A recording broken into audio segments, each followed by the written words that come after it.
استطاعت سے کون سی قدرت مراد ہے حج کے سلسلے میں؟ چنانچہ استطاعت سے مراد سفر کی ایسی قدرت ہے جو جانے والے کی حالت کے مناسب ہو۔ مثلا جو شخص مکہ کا رہنے والا ہے اور پیدل چلنے پر قادر ہے تو اس کے لیے پیدل چلنا یہ استطاعت کے اندر شامل ہے۔ اور جو شخص چلنے پر قدرت نہ رکھتا ہو، اگر سواری اس کے لیے مہیا ہو تو اس کے لیے سواری قدرت ہے، یہی استطاعت ہے۔ اور جو مکہ کے باہر رہنے والے ہیں تو اس مقام سے بسہولت جس سواری کے ذریعے سفر حج کرنے کا معمول ہو، ہندوستان، پاکستان، بنگلہ دیش، برما اور جو دنیا کے بیشتر ممالک ہے، تو جس طریقے سے بھی جایا جا سکتا، مثلا خشکی کے راستے سے، کاروں کے ذریعے سے،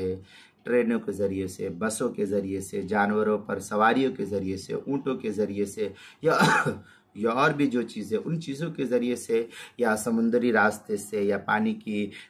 جہاز کے ذریعے سے، یا دور دراز کے ممالک سے ہوائی جہاز کے ذریعے سے،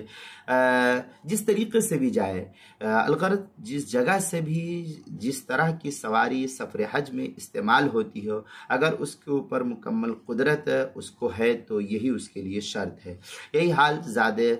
راہ کا ہے، یعنی توشے وغیرہ کے سلسلے میں ہے کہ جو شخص جس طرح کے کھانے کا عادی ہو، سفر میں اسی طرح کے کھانے کا انتظام ہو جانا اس کے حق میں یہی قدرت شمار کیا جاتا ہے، اور اسی کو جو ہے استطاعت کہتے ہیں۔ چنانچہ غنیۃ الناسک کے اندر الاستطاعت وہی القدرہ علی ذات یلیق بحالہ ولو لمکین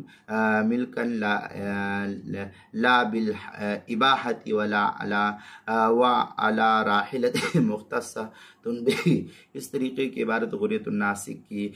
صفحہ 16، اسی کے ہم مثل عبارت البحر الرائق کی جو زکریا بک ڈپو دیوبند کا ہندی نسخہ ہے، اس کی دوسری جلد صفحہ 448 اور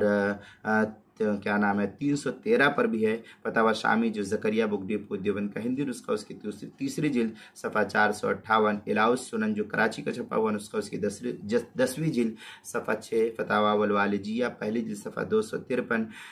کتاب المسائل اس کی تیسری جلد صفحہ 82 اور 83 پر ہے۔ عنوان ہے استطاعت سے کون سی قدرت مراد ہے، اس کے تحت جو ہے نقل کیا گیا ہے۔